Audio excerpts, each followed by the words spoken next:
20 de febrero seguimos con las efemérides de historia que nos encanta poner a abordar y justamente lo traemos al profe para que nos pueda contar de qué se trata, qué pasó un 20 de febrero. ¿Cómo estás, José? Bienvenido. ¿Cómo va, Vicky? Muchas gracias. Gracias por ilustrarnos. No. Es que la historia, contada como una forma así más apasionada, Sí, está buena. sí, obviamente. Nos encanta. Impacta más, sí. Impacta más y además tiene que ver, por supuesto, con todo lo que nos pasó a nosotros como país. O sea, nosotros somos el resultado de todo este lío que vivieron un montón de personas Todo este quilombo, y sí. de valientes. Sobre ¿no? todo esta etapa, ¿no? de la guerra de independencia, ¿no? Lleno de batallas. Lleno El otro día hablamos del combate de San Lorenzo. San Lorenzo. Qué importante esa batalla, También ¿no? muy importante, que es muy cercana, digamos, en el tiempo a la que vamos a hablar de hoy, que es la batalla de Salta, este 20 de febrero de 1813, ¿no? Donde lo tiene a Belgrano, que se corona como, bueno, como un militar, que era lo que por ahí algunos le criticaban en la época, porque bueno, un economista, abogado, sabía de todo un poco, pero en la parte militar había tenido algunas derrotas que, si bien eran 600 contra 6.000, por ejemplo en Paraguay.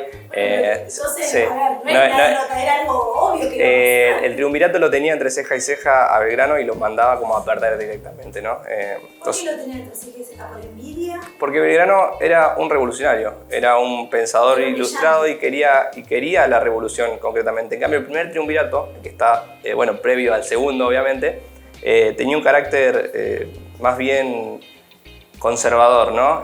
Y tratar de hacer las paces con España. Entonces lo que le manda, lo que le pide a Belgrano es que baje. Él estaba en Jujuy, recordemos 1812, éxodo jujeño, porque vienen a atacar los realistas, van bajando hasta Tucumán, ¿no?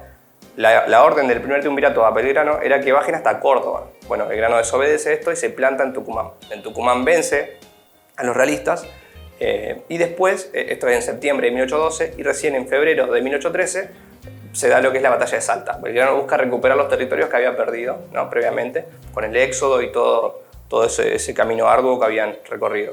¿La batalla qué tiene de rival? ¿Contra quién? Contra los españoles. Contra los españoles, Tristán Pío. ¿no? Sí, seguimos contra los mismos rivales. Recordemos que bueno, en ese momento las provincias unidas del sur del Río de la Plata, perdón, tenían a la parte de Montevideo, ¿no? En un costado, a los realistas en el Alto Perú, y a Chile también esos frentes de ataque. Entonces, sí, estábamos por todos lados tratando de defendernos. ¿Belgrano tenía qué edad para esto entonces? Y Belgrano tenía 40 y pico, entre 40 y 45 años, sí. Y ya había tenido no sé cuántas batallas. O sea, Había tenido unas batallas, su primera incursión militar es en la defensa de Buenos Aires, en las invasiones inglesas.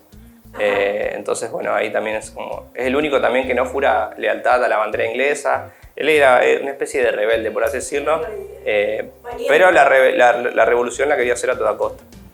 Por eso se llevaban también con San Martín y tenía esta idea de él, de la patria grande, de toda Latinoamérica. Y como te decía, bueno, llegamos a febrero de 1813, el 20 de febrero, llegan después de un largo camino donde el Tristán Pío, ¿no? El comandante de las armas de los españoles, planta defensa en lo que se llama el camino de Portezuelo, ¿no? Es donde el único lugar donde podía pasar el ejército de Belgrano. ¿Qué pasa? Hay un salteño que está en las fuerzas de Belgrano y funcionaba como una especie de espía dentro de la ciudad de Salta, que le dice, mira, yo conozco otro lugar, podemos ir por otro lado para atacarlo medio de sorpresa, ¿no? a los españoles. Era un camino más difícil, más por el norte, y bueno, complicado, zona que llovía mucho esos meses, y que Belgrano había planificado el ataque unos meses antes de lo que lo esperaba el español, digamos. Entonces también tenía una especie de factor sorpresa. Entonces, bueno, suben por ese camino, de Chachapoya se llama el camino, y entonces en vez de atacar desde el sudeste, atacan desde el norte. La batalla se da de norte a sur. claro. Digamos, el comandante español puede reaccionar a tiempo y planta una defensa hacia el norte, teniendo que cambiar todo, obviamente. Nosotros íbamos en desventaja en materia de soldados y de No, bastante parejo. Ah, 3.500 y 3.500, casi 10, 15 cañones, sí. Caballería, ambos beligerantes. Y bueno, se da la batalla, estrategia de Belgrano también de atacar con su mayor fuerza, atacar su mayor defensa, digamos la mayor defensa española. Pueden vencer y ahí empieza el retroceso, ¿no? La batalla se da en un área descampada, ¿no? Fuera de la ciudad. Entonces, bueno, Belgrano va se van digamos, agarrando a palos. Aparece Dorrego también ahí, muy fuerte, Díaz Vélez, Eustoquio Díaz Vélez, que acompaña también.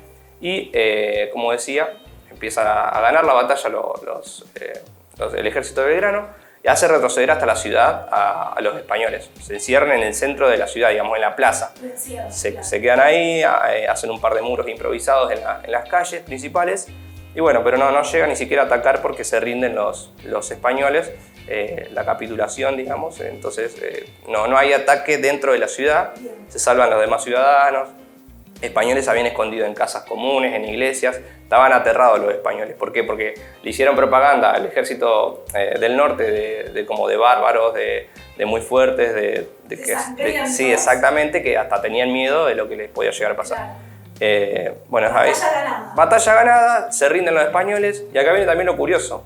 Belgrano es un tipo muy humano, ¿no? Que no pensaba en su época, sino que pensaba que los de después, digamos, los de ahora, lo iban a venerar o por lo menos tener en cuenta por las cosas que hacía, ¿no? Un tipo que pensó en la educación de la mujer, la educación popular, en plantar cannabis en la región, bueno, el tema de la bandera, tratar de impregnar esto de una unión en un sentido. Y lo que hace Belgrano es decir, bueno, no los toma prisioneros a los españoles, sino que le hace jurar que no vuelvan a levantar armas contra las provincias unidas del Río de la Plata. O sea, sí, los libera. Exactamente, los libera, no los mata. Tristán Pío, que era el comandante de los españoles, le dice, bueno, te doy mi espada, yo me rindo, me ganaste. Le dice, no, dátela, le da un abrazo y lo despide. Ahí está. ¿Vieron? Sí, exacto. Realmente un avanzado. Un avanzado en su época, nada de violencia, quería tratar, es más, estaba muy apenado de tener que hacer la batalla, pero era la única opción que había. Eran ellos o nosotros. Exactamente. Bueno, eso pasa, ¿no? Libera a los más de 3.000 prisioneros que podía llegar a haber agarrado. Mueren cerca de 500 los españoles. El ejército de Belgrano entre 180 o 200.